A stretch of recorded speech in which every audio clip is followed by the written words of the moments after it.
Sa isang pagkumpas ng kanyang kamay, isang pulang aura ang nabuo sa paligid ng kamay ni Blackside, at isang side ang nagsimulang lumitaw. Nanlaki ang mga mata ni Yongmin nang lumitaw si Blackside na parang puputulin niya ang ulo ni Yongmin. Sa isang mabilis na galaw ng kanyang itim na side, pinagputol ni Blackside ang ulo ni Yongmin. Ang ulo nito ay lumipad, humiwalay na umikot mula sa katawan. Bigla, may lumabas na system notification na nagpapahiwatig ng isang nakatagong sub-quest, at matagumpay na na-accomplish ito ni Blackside. Ang sub-quest ng Round 4 ay ang pagpatay sa zone representative sa tamang oras. Bilang gantimpala, isang low-rank mana stone draw token ang kanyang nakuha. Muling nag-appear ang notification. Nagpapatunay na matagumpay na nakuha ni Blackside ang reward na low-rank mana stone draw token, isang supply category na may rare na rank. Ang epekto ng item na ito ay nagbibigay ng random na 1 hanggang 5 low-rank mana stones.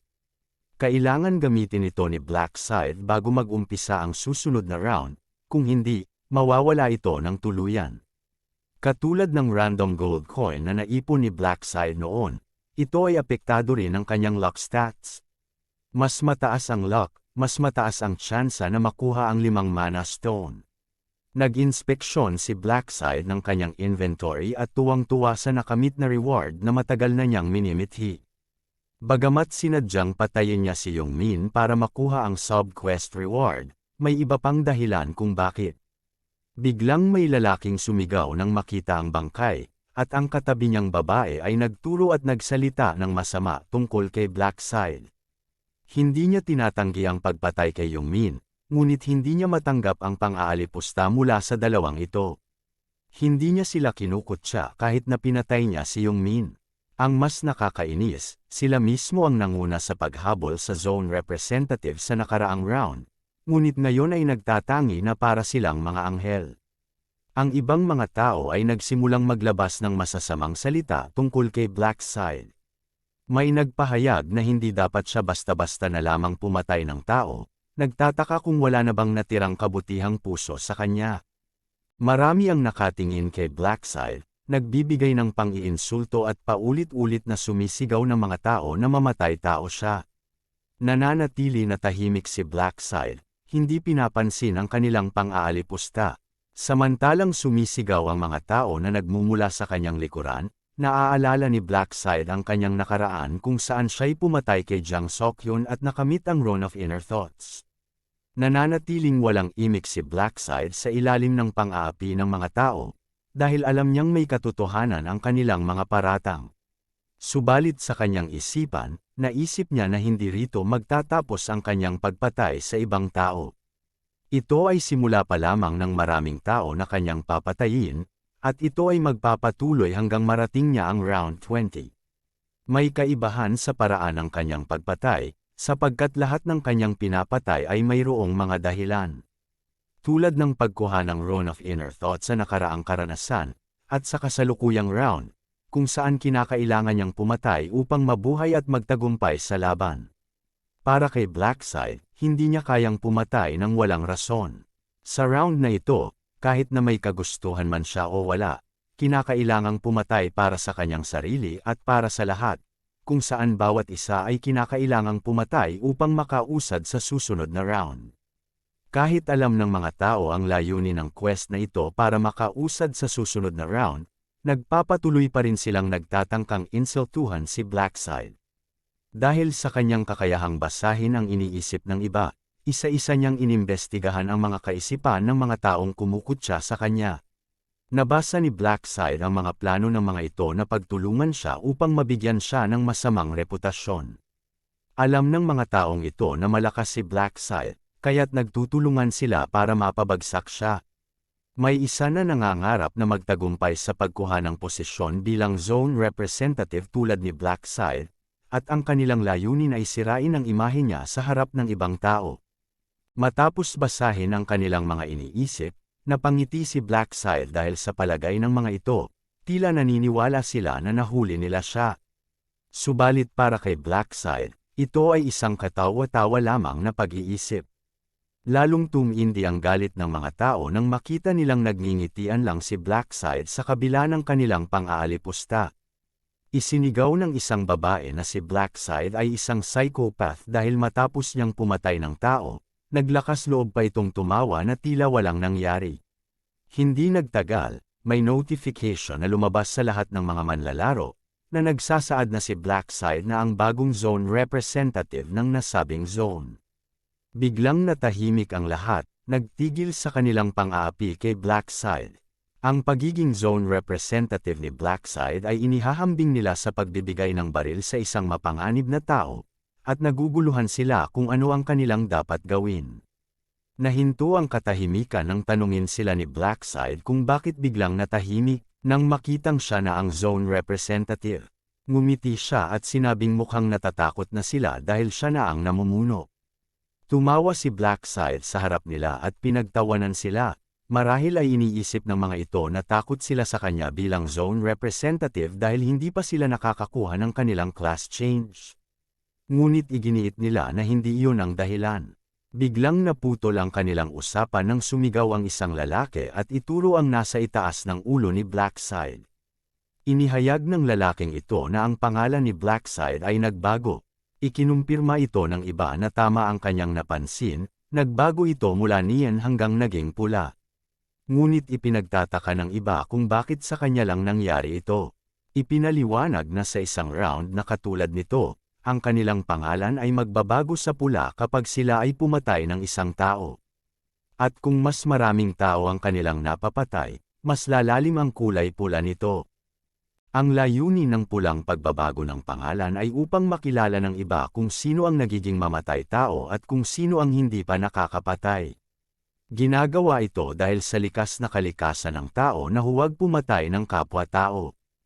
Kapag sila ay pumapatay ng mga manlalaro na may pulang pangalan, mas nagiging magaan ang kanilang konsensya dahil sa kanilang palagay, pumatay sila ng mamatay tao, kaysa sa ikumpara ito sa pagpatay sa isang inosenteng tao. Ngunit, dahil sa likas na pagbabago ng kulay ng pangalan, kahit pa ito'y nagawa sa mabuti o masama, sa huli ay magiging mamatay tao ka rin sa mga mata ng iba dahil sa pagbabago ng kulay ng iyong pangalan.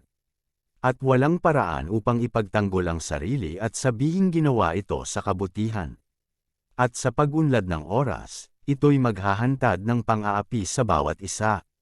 Alam ni Blackside na sa kasalukuyang panahon, nagdadalawang isip pa ang mga tao na magpatayan, ngunit ito din ang dahilan kung bakit marami ang magiging biktima. Dahil, gaya ng ipinaliwanag, maghahabol sila ng isa't isa, lalo na ang mga may pulang pangalan, at sa huli, magkakapatayan silang lahat. Muling bumalik si Blackside upang kutsain ang mga tao, sinasabi sa kanila na alam niyang wala silang oras para lamang mag-usap ng maganda. Tinatindi ni Blackside ang galit ng mga ito upang simulan na ang kanilang pagtatangkang patayin siya. Nagtagumpay ang plano ni Blackside, at inilabas ng mga ito ang kanilang mga sandata, handang lusubin si Blackside. Inihanda nila ang kanilang mga sandata habang sumisigaw kay Blackside na siya ay isang mamatay tao.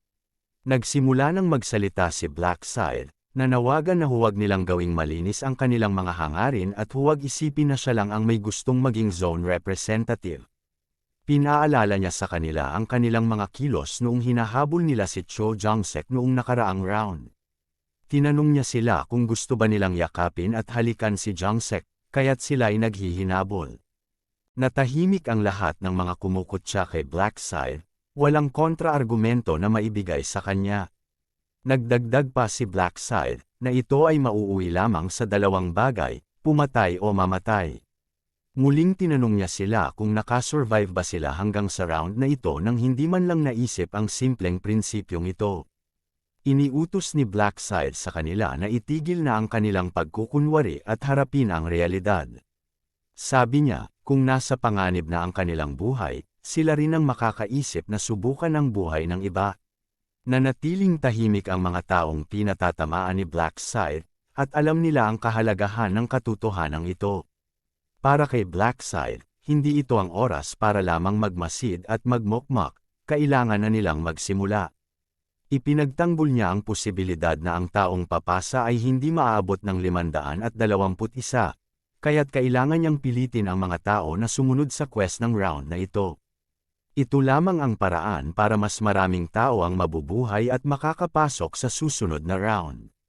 Isang babae ang nagmungkahi na tama si Blackside, at dapat gawin ang hinihingi ng quest, dahil kung hindi, tiyak na mamamatay sila sa pagkabigo sa quest ng round na ito. Naging sarkastiko ang sagot ng isang lalaki, tanong kung mag-uusap lang ba sila. Galit na nag-react ang babae sa sagot ng lalaki, gustong seryosohin ang sitwasyon at gawa ng paraan ang quest ng round. Nagsimula ang mainiitang pagtatalo ng dalawa dahil sa hindi pagkakasunduan, ngunit tila nauwi lamang ito sa simpleng alitan. Habang nag-aaway ang dalawa, tinanong ni Oren si Sangchul kung ano ang dapat nilang gawin.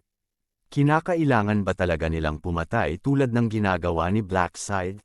Sa malamig na sagot ni Sangchul, syempre, dahil kung hindi, sila ang mamamatay. Dagdag pa niya na wala siyang pakialam sa buhay ng mga hindi niya kilalang tao na kahit ang pangalan ay hindi niya alam. Nanatili si Oren na tahimik, malungkot sa katotohanang kinakailangan nilang pumatay para mabuhay. Tinignan ni Sangchul si Oren at sinabi na ganap siyang sumasang-ayon kay Blackside, at kinakailangan ding gawin ito ni Oren. Hiningi ni Sangchul kay Oren na palakasin ang kanyang sarili dahil ang pagpatay ng tao ay hindi isang kasiyasang karanasan. Naiinis si Oren sa paraan ng pagsasalita ni Sangchul, at tinanong kung nagawa na bang pumatay ng iba nito. Sinagot siya ni Sangchul na ito ay mga hula lamang, kaya't huwag niyang ilabas ang kanyang inis sa kanya. Tanong ni Oren kung sino ang kanilang papatayin. Sagot ni Sangchul habang naglalakad patungo sa grupo ng mga tao na hayaan nila ang mod ang magdikta. Ang simpleng alitan ng dalawa ay nauwi sa matinding pagtatalo, kung saan lahat ng tao ay nagbigay ng kani-kanilang opinyon. Ngunit sa huli, ang malaking problema ay kung sino ang kanilang dapat patayin. Iniisip nila na kailangan lamang nilang patayin ang may namumulang pangalan. Ngunit sa kasalukuyan, si Blackside lamang ang may namumulang pangalan, at alam nila na kahit magsama-sama sila, hindi nila ito magagawang patayin ito. Sa init ng kanilang konfrontasyon, dalawang tao ang naglabasan ng kanilang sandata, naghahamon na papatayin ang isa't isa. Umiling lang si Blackside. Alam niyang ang kanilang mga pagtatangkang magpatayan ay mga salita lamang at walang konkretong aksyon na gagawin. Ngunit alam niyang darating ang oras na magsisimula na ang tunay na laban. Biglang nanlaki ang mga mata ng mga tao nang may makita silang kakaiba. Sa harapan nila, biglang bumangon si Yongmin. Tila naantok pa mula sa pagkakatulog. Hindi makapaniwala ang lahat sa kanilang nakikita. Ang dating namatay na si Yongmin ay biglang nabuhay. Natahimik ang lahat habang tinitingnan si Yongmin na bumangon, na muling nabuhay. Nalalaman na sa round na ito ay mayroong hidden rule. Pagkatapos mamatay ng isang tao sa loob ng 10 minuto, muling mabubuhay ang namatay na ito. Napansin ni Yongmin na lahat ng mga tao ay tinitingnan siya, parang isang zombie, ngunit para sa kanya, wala siyang ideya na matay siya 10 minuto na ang nakaraan. Hinawakan ni Yongmin ang kanyang batok, naguguluhan sa mga pangyayari. Sobrang kakaiba ng lahat para sa kanya, at ang huling pagtatanda niya ay nag-uusap lamang sila ni Blackside. Nang dumating ang realidad sa nangyari, isang lalaki ang sumigaw at itinuro si Yongmin na muling nabuhay, ngunit hindi lamang basta pagbabalik sa buhay, kundi parang isang Panginoon. Napagtanto ng iba na ang sistema ay muling binuhay si Yongmin at nangyari ito sa pamamagitan ng respawn.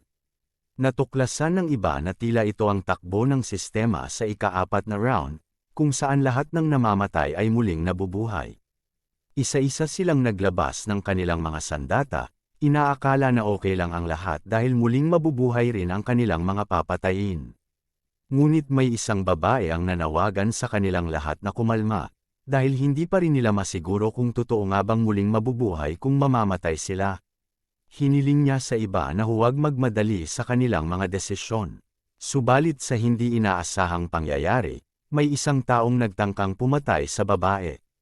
Mula sa likuran nito, mayroong nag-atake at pinatay ang babae. Paulit-ulit na sinaksak ng lalaking pumatay ang babae, ipinipilit na ito'y mamatay na. Ang mga tao ay nanonood lang, walang naglalakas loob na kumilos, natatakot sa kanilang mga nasasaksihan. Hingal na hingal ang lalaking pumatay, kita sa kanyang mukha ang panghihinayang sa kanyang nagawang krimen. Ngunit mas pinagtagumpayan ng kanyang intensyon na mabuhay at magpatuloy sa susunod na round.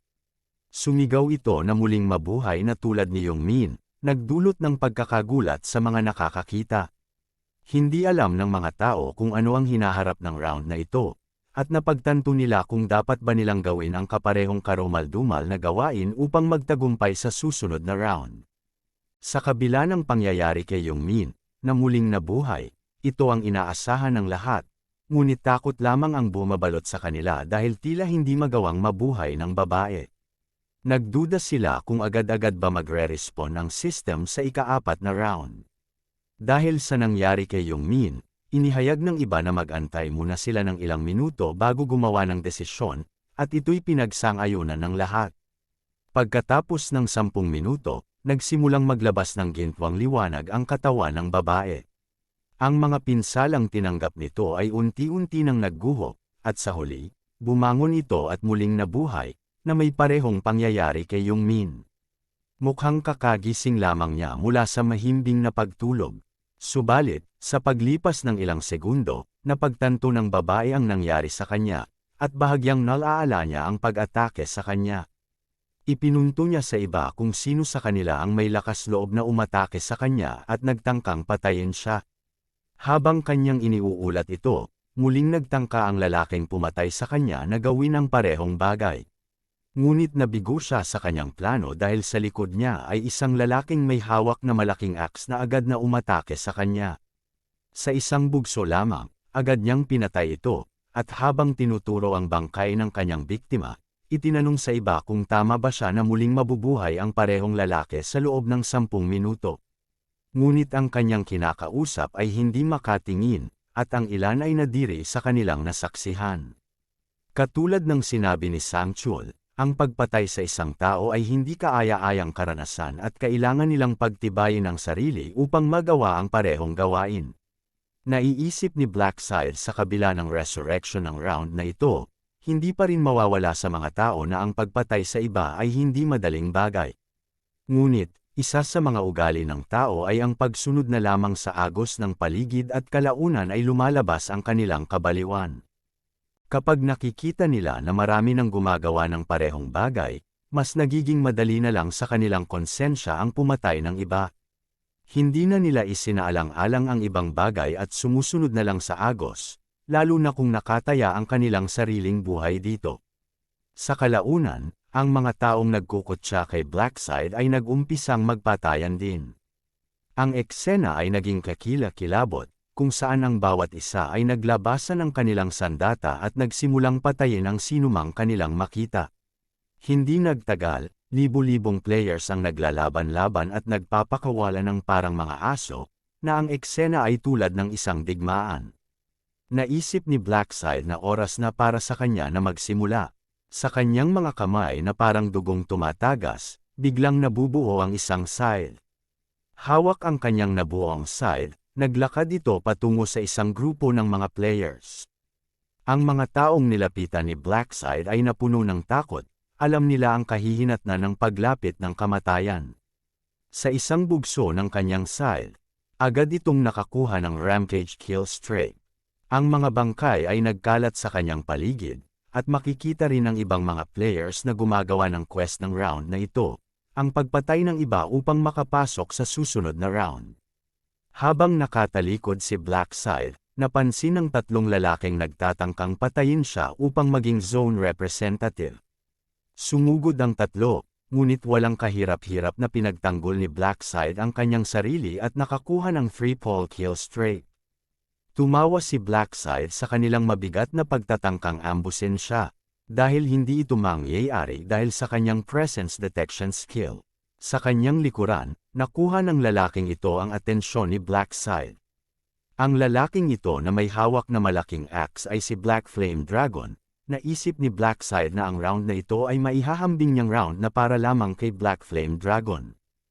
Ito ay dahil sa kanyang taglay na absorption rune, at para kay Black Flame Dragon ang round na ito ay isang kapistahan. At makikita sa pagmumukha nito ang kasiyahan sa pagpatay sa iba. Dahil sa napakadilim na pula na pangalan nito, makikitang lagpas 10 tao na ang kanyang napapaslang. Tuwang-tuwa si Black Flame Dragon sa nangyayari. Sinuri niya ang kanyang status window at hindi siya makapaniwala na tumataas ang kanyang stats tuwing nakakapatay siya ng ibang tao. Hindi niya inaasahan na gumagana din ang kanyang absorption rune sa ibang players. Akala lang niya dati na gumagana ito lamang sa mga halimaw na kanyang napapatay. Ang absorption ni Black Flame Dragon ay may random effect na nagbibigay sa kanya ng mga bagong stats kapag napupuno na ang rune nito. Tuwing na ibibigay sa kanya ang bagong stats, muling bumabalik ito sa 0 at kailangang punuin muli sa pamamagitan ng pagpatay.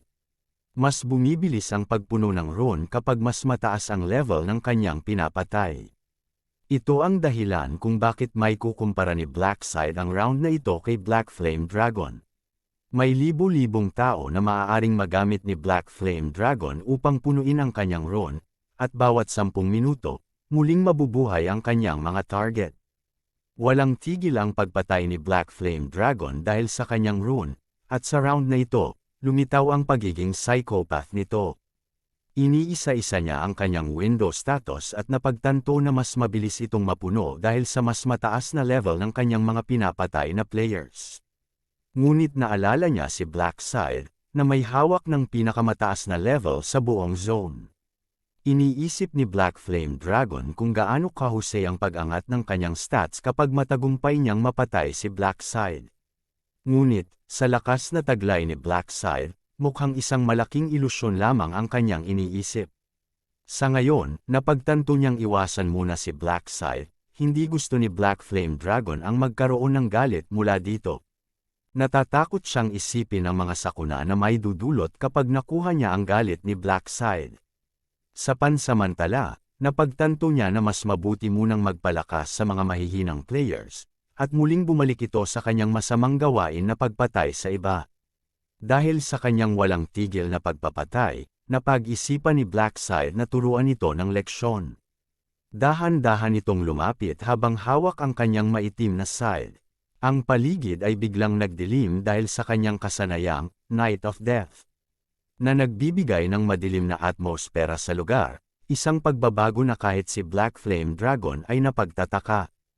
Napansin ni Black Flame Dragon na ang scythe na hawak ni Blackside ay nagiging transparent, ito ay dahil sa bagong gloves na ibinili sa shop ni Blackside. Itinaas ni Blackside ang kanyang sandata habang nakatutok kay Black Flame Dragon.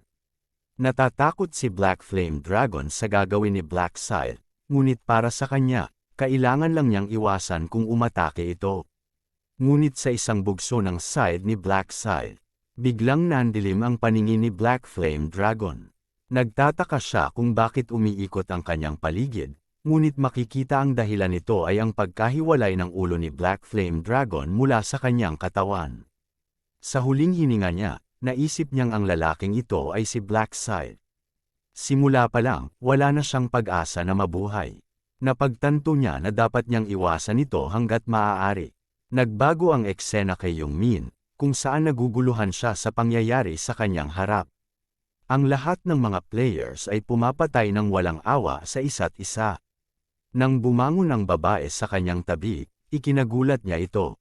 Huli na si Yongmin sa mga pangyayari dahil hindi niya alam ang tungkol sa resurrection ng round na ito. Nang maunawaan na ni Yongmin ang lahat ng impormasyon na muling mabubuhay ang mga tao matapos ang 10 minuto matapos mamatay, naglabas ito ng isang masamang ngiti. Ito ay itinuring na isang perpektong pagkakataon, at dahil sa resurrection, nagkaroon siya ng pagkakataon na makaganti sa kanyang mga kaibigan na nagtraidor sa kanya. Hindi mapigilan ang tuwa ni Yongmin habang iniisip na papatayin niya ang kanyang 3 kaibigan. Naglakad si Yongmin sa gitna ng nagpapatayan ng mga tao, umaasang makita ang kanyang mga kaibigan na nagtataksil sa kanya. Biglang nanlaki ang kanyang mata at ngumiti nang makita ang isa sa kanila, si Kim Song-han. Tinawag niya ang pangalan nito habang nakangiting lumalapit. Ikinagulat ni Kim Sung-han ang biglaang pagsulpot ni Yongmin, at agad siyang binigyan ng malakas na suntok sa mukha. Lumipad ito ng ilang distansya dahil sa lakas ng suntok ni Yongmin, duguan at tila nahihilo pa mula sa pagkakasuntok. Walang maisagot si Kim Sung-han kay Yongmin at hindi magawang ipagtanggol ang sarili. Paulit-ulit na tinatanong ni Yongmin si Kim Sung-han kung papatayin ba niya ito, gaya ng sinabi nito sa telepono pagkatapos ng huling round. Kinutya ni Yongmin si Kim Sung-han sa kanyang malademonyong itsura, at sinabing subukan na nito at patayin siya. Sinabi niya ang lahat ng ito habang nakapatong sa harap ng katawan ni Kim Sung-han, handa nang ibigay ang isang mapangwasak na suntok. Walang awa niyang binugbog ito hanggang mamatay si Kim Sung-han. Binitawan ni Yongmin ang walang buhay na katawan nito at tumayo. Habang naglalabas si Yongmin ng kanyang malademonyong ngiti, nababalat ng mga dugo, tumingin si Yongmin sa paligid. Tinatanong kung nasaan ang natitirang mga kaibigan, na nais iparamdam sa kanila ang naranasang sakit ni Kim Sung-han.